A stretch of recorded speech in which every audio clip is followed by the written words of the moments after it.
Hello viewers, welcome at my channel. Friends, आज मैं जो बताने जा रहा हूँ आपको एक अच्छी नॉलेज के बारे में बताने जा रहा हूँ। घरेलू हिंसा हर घर में होती है, घरेलू झगड़ा हर घर में होती है, पति पत्नी से हर किसी के घर में होती है। लेकिन ये झगड़ा तो आम बात है, इसको तलाक में यानी डिवोर्स में पहुँचा देना ये बेवकूफ़ी की बात है। चलिए फ्रेंड, मैं अपना दोस्त के बारे में बता रहा हूँ। जो मेरा दोस्त राज है, वो राज शादी किया प्रिया से। तो राज और प्रिया बहुत खुश नसीब था क्योंकि उनका घर संसार बहुत अच्छा चल रहा था। राज अपना ड्यूटी जा रहा था और ड्यूटी से आता था तो प्रिया उसको बढ़िया से वेलकम करती थी, बढ़िया खाना पीना रख देती थी, बढ़िया सब कुछ रख देती थी। ऐसा बहुत बढ़िया चल रहा था। इस तरह उनका 6 साल चल गया। 6 साल के बाद अनबनी बन गया दोनों से कुछ बातें को लेके। जो लेडीज़ होती है, लेडीज़ थोड़ा प्रिफरेबल करती है क्योंकि लेडीज़ को 2 फैमिली लेके चलना पड़ता है। उसका मम्मी पापा को भी लेके चलना पड़ता है और अपना ससुराल को भी लेके चलना पड़ता है। अगर दोनों में से किसी एक में ज़्यादा ध्यान दे देंगे तो वहीं पे दरार आ जाता है रिश्ते में। तो प्रिया ने क्या किया, थोड़ा सा कुछ किया जो अपना हस्बैंड के साथ थोड़ा मनचनी कहानी आ गया। तो मनचनी कहानी हो गया तो राज ड्यूटी से आया था कि ड्यूटी से आने के बाद तो उसका दिमाग अच्छा से काम करता नहीं है क्योंकि थोड़ा चिड़चिड़ापन रहता है। ड्यूटी में ऑफिस का प्रेशर रहता है, बॉस का तनाव रहता है, बहुत सारा बातें रहता है। फिर घर पे आके देखा जब बीवी भी उनके ऊपर गुस्सा गई तो अचानक से बात करते करते राज ने अपना वाइफ मिसेज प्रिया को एक झापड़ मार दिया। तो प्रिया को और गुस्सा आ गया। हाँ, आज 6 साल हो गया, मेरा पति मेरे को आज तक टच नहीं किया इस मामले में और आज मेरे को झापड़ मार दिया, मैं तो इस घर पर रहूँगा ही नहीं। और प्रिया ने तुरंत उसका घर छोड़ कर वो चला जाती है अपना मायके जब जाती है तो मम्मी ने पूछा क्या बात है, तू इधर आ गई? बोला हाँ ऐसा बात है, आज 6 साल हो गया, कभी कुछ मेरा पति ने मेरे साथ ऐसे किया नहीं, लेकिन आज अचानक से मेरे को झापड़ मारा। मैं भी उनको सिखाऊंगा, मैं भी उनको दिखाऊंगा, मैं और ससुराल भी नहीं जाऊंगा, मैं यहाँ पे रहूँगा। और प्रिया ने और 2-3 रिश्तेदारों के चक्कर में पड़ गए। रिश्तेदार लोग पूछा क्या हुआ प्रिया, तो ऐसा बात है। बोला ठीक क्या, तुमने ससुराल भी जाओ ही मत, उनको भी सिखा दो, बढ़िया से सिखा दो। तो बातें जुनून में आ गया और जुनून में आने के बाद एक फैसला एक कोर्ट में चला गया। धीरे धीरे बातें बढ़ते प्रिया ने कोर्ट केस डाल दिया, मैं तो जाऊंगा ही नहीं। ये भी पहले अपनों उसको मतलब एक्सेप्ट करने का कोशिश किया कि नहीं, मैंने उनको समझा बुझा के लेके आ जाऊंगा। 2-3 बार गया भी, अपना रिश्तेदार को भी भेजा, लेकिन प्रिया ने नहीं आई। ये सॉरी भी बोला, जो गलती हो गया, जो हुआ। लेकिन प्रिया को ऐसा उनके रिश्तेदार लोग और भड़का दिया कि सॉरी बोलने से क्या मतलब, जब झापड़ी मार दिया तो। लेकिन ये देखो, पति पत्नी के बीच में जो कि नहीं करना चाहिए, किसी रिश्तेदार को नहीं पढ़ना चाहिए, किसी अनबनी थर्ड पर्सन को नहीं पढ़ना चाहिए क्योंकि ये आम बात है। लेकिन यहाँ पे ऐसा प्रिया को भड़का दिया जो प्रिया कोर्ट केस तक पहुँच गई और जाने से इनकार कर दिया। फिर क्या हुआ आप देखिए, कोर्ट के फैसला। कोर्ट हमेशा समझा बुझाने का कोशिश किया दोनों को, जो नहीं ठीक है, जो हुआ दोनों आपस में मिल जाओ। लेकिन बात जुनून की थी। जो पति ने 3 बार उनका घर गया उनको लाने के लिए, जो कि इनकार कर दिया। फैसला जब कोर्ट में आ गया तो उस पति ने अभी इनकार कर रहा है, नहीं ले जाएगा। अब देखो प्रिया, और अल्टीमेटली दोनों के अंदर कोर्ट में जो फैसला हुआ, फैसला ये हुआ जो दहेज के टाइम में राज ने जो सामान लिया था वो सामान सूद समेत लौटाएंगे प्रिया को, और प्रिया इनके साथ तो रहने नहीं चाहती है। तो ये तलाक यानी डिवोर्स, यानी दोनों अलग अलग अपना ज़िंदगी सोचेंगे।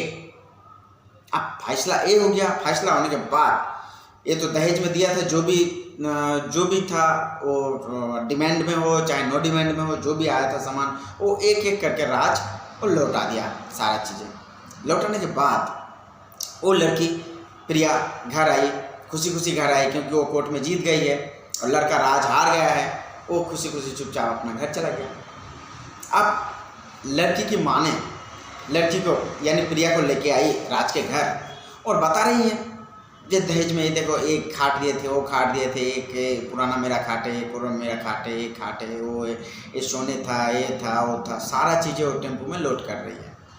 लोड कर लिया प्रिया ने सारा सामान लोड कर लिया और अंदर वाला किचन का घर में जाके देख रही थी कि राज वहाँ पे चुपचाप से बैठा हुआ है, ऐसे नीचे धरती पे, और आंखों से टप टप करके पानी जा रहा है, लेकिन कुछ बोल नहीं पा रहा है।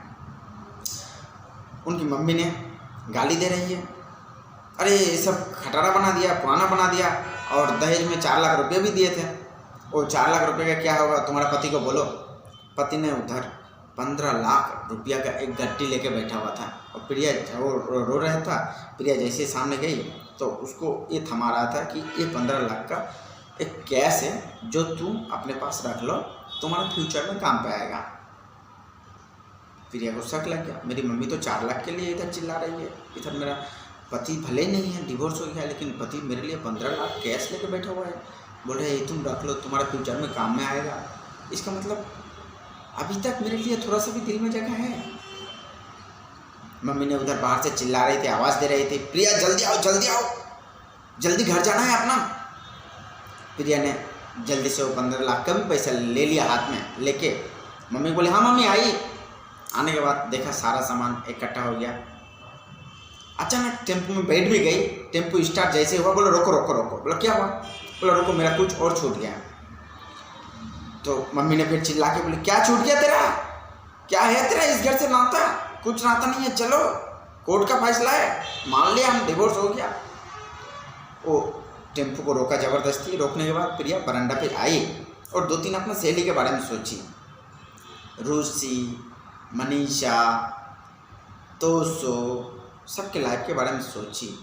इन लोग भी तो जब डिवोर्स मेरा चल रहा था, कोर्ट केस चल रहा था लंबा, इन लोग भी तो अपने अपने बारे में बहुत बताए कि मेरा भी हस्बैंड से ये हो गया था, मेरा हस्बैंड से वो हो गया था। फिर भी मैंने अपना हस्बैंड को लेकर सुख में रहती हूँ, क्योंकि एक डिवोर्स के बाद तुम भी अपना मायके जाने के बाद बोझ बन जाओगी, भाई के पास बोझ बन जाओगी। तुमको जिस नज़रिया से अभी शादी ब्याह होने के बाद देखा जाता है, अगर तुम डिवोर्स लेके बैठ जाओगे अपने घर में तो वही तुमको बोझ लगने लगेगा, और वही मम्मी ताना मारेंगे, वही भाई ताना मारेंगे। तो अचानक से उनका भी आंसू आ गया आंखों से, और वो पीछे से जाके जो राज बैठा हुआ था किचन में, और राज का गई तो देख रही है, राज का तो कंटिन्यूअस पानी जा ही रहा है आंखों से। वो पीठ में हाथ रखी, पीठ में हाथ रखी तो राज का दिल में अचानक से खौफ आया। क्या हुआ, मेरा पीठ में कौन हाथ रखा? घूम के देख रहा है तो प्रिया है। बोला क्या बात है, तुम तो सारा चीज़ ले लिया, तुम्हारा लाइफ के लिए मैं 15 लाख रुपये भी दे दिया और सब कुछ दे दिया, और फिर क्या बात है? क्योंकि इनका भी जुनून में गुस्सा तो आ ही रहा था अंदर से। प्रिया अपने आप को रोक नहीं पाई। तो इधर प्रिया की मम्मी ने चिल्ला रही है क्या हुआ तेरे को, जल्दी आओ, टेम्पो में बैठो। प्रिया ने सीधा बोला माँ तुम दहेज में जो दिया था सारा खाट तुमको मिल गया, सारा कुछ तुमको मिल गया, अब तुम निकलो, ये घर तो मेरा है, मैं यहीं रहूँगी, यहीं मरूंगी, आरती मेरा यहीं उठेगा, मैं यहाँ से कहीं नहीं जाऊँगी। और राज को खड़ा करके ज़बरदस्ती सीना में लगा लिया और पकड़ लिया, और पकड़ने के बाद खूब रोए, आधा घंटा रोए। रोने के बाद फिर दोनों अचानक से हंस के उठे, और हंस के उठने के बाद प्रिया ने बोली मैं और कहीं नहीं जाऊँगा, बस आपको मैं अपना सीना में लगाई हूँ, तो इस सीना में मेरे लिए थोड़ा सा जगह दे दो, जब मैं उसी सीने में रहूँगा। और मेरे को अपना मायके का महल नहीं चाहिए, और कहीं का होटल नहीं चाहिए, और कहीं का मतलब महल नहीं चाहिए, मेरे को आपका सीना में जगह चाहिए। तो अचानक से राज जो कोर्ट का फैसला था, जो तलाक और इतना उतना ये वो पेपर को देता है प्रिया के हाथ में, जो फिर इसका क्या होगा। प्रिया ने उसको लेती है और लेके चीर देती है, चीर के फाड़ के फेंक के उसमें माचिस मार देती है, आग लगा देती है, और बोलती है कि मेरे दिल में जो आग था, इस आग, इस पेपर को जला दिया। आप अगर इजाज़त दे तो बढ़िया से आपके लिए मैं चाय बनाता हूँ, फिर आंसू पोंछ लो, मुंह धो लो, फिर मैंने आपके लिए खाना तैयार करता हूँ। और हम लोग का जो हम सफ़र आज 6 साल बढ़िया चला था, और बीच में जो 1 साल से तनाव चल रहा है, जिसका कोर्ट का फैसला से मैं भी जुनून में रहे, आप भी जुनून में रहे, तो इस 1 साल में जो हम लोगों के अंदर एक दुश्मनी जैसा रिलेशन पैदा हो गया था, आज उसको ख़त्म करके फिर पहले दिन जो शादी करके आए थे उससे भी दुगना खुशी से हम लोग आज अपना रात बिताएंगे और बढ़िया रहेंगे। इधर प्रिया की मम्मी और चिल्लाते हुए आई। तब प्रिया ने सोचा कि नहीं, मेरा पति मेरे लाइफ में सब कुछ है, मेरा पति के अलावा और कोई नहीं है। क्योंकि शादी के पहले लड़की मम्मी और पापा के रहती है, लेकिन शादी के बाद वो पति का हो जाती है, और पति के साथ ही उसको रहना पड़ता है, और 7 जन्म तक जब रहना पड़ता है तो कोई ज़रूरत नहीं उनके मम्मी के साथ जाने का। और मम्मी को चिल्ला के बोल देती है, मम्मी तुम जाओ यहाँ से, जब तक नहीं जाओगी ये आग जो जल रहा है ना मेरा डिवोर्स का पेपर में, ये आग बुझते तक तुम यहाँ से निकल जाओ, नहीं तो और मेरा घर जल जाएगा इसी आग से। फिर मम्मी ने शर्माते हुए वहाँ से निकलती है और अपना घर भागती है और अपना बेटी प्रिया को 2-4 गाली देते देते हुए जाती है। लेकिन मम्मी का अगर गाली भी दे तो कोई बात नहीं है, क्योंकि कम से कम प्रिया तो अपना हस्बैंड के साथ खुशी है। तो इस मेरा दोस्त राज और प्रिया ये दोनों का लाइफ स्टोरी से आपको भी लर्निंग लेना है, आपको भी सीखना है कि अगर हस्बैंड और वाइफ, पति और पत्नी में कुछ अगर तनाव आ जाए तो इस तनाव को आपन में आप लोग दोनों मिलके या तो 2 दिन बात मत करो, 1 दिन बात मत करो, इनका हाथ का 1 दिन खाना मत खाओ, लेकिन 3 दिन से ज़्यादा नहीं, और दोनों एक साथ भी रहो। ऐसा नहीं कि घर छोड़ के लड़का भाग जाए होटल में रहे, चाहे लड़की भाग जाए बाहर में रहे, मायके चले जाए, रिश्तेदार के चल जाए, ये भी नहीं करना है। एक ही घर में रहूँगा, 3 दिन अगर बात ना करे तो चौथे दिन आराम से बात तो होगा ही होगा, और सब कुछ भी ठंडा हो गया। ना कोर्ट में जाने का चक्कर रहेगा, ना कोर्ट का खर्चा वहाँ आपको निकालना पड़ेगा, ना रिश्ते में कोई तनाव आएगा। तो शादीशुदा ज़िंदगी आपका है, पति पत्नी ज़िंदगी आपका है, डिसीजन आपको लेना है। कोई रिश्तेदार का भड़काव में आप मत आइए। और ये मेरा जो नॉलेज था वो नॉलेज मैं आप लोगों के साथ शेयर किए कि आप लोग भी अपना घर में आग मत जलाइए और डिवोर्स पेपर को आग लगाइए।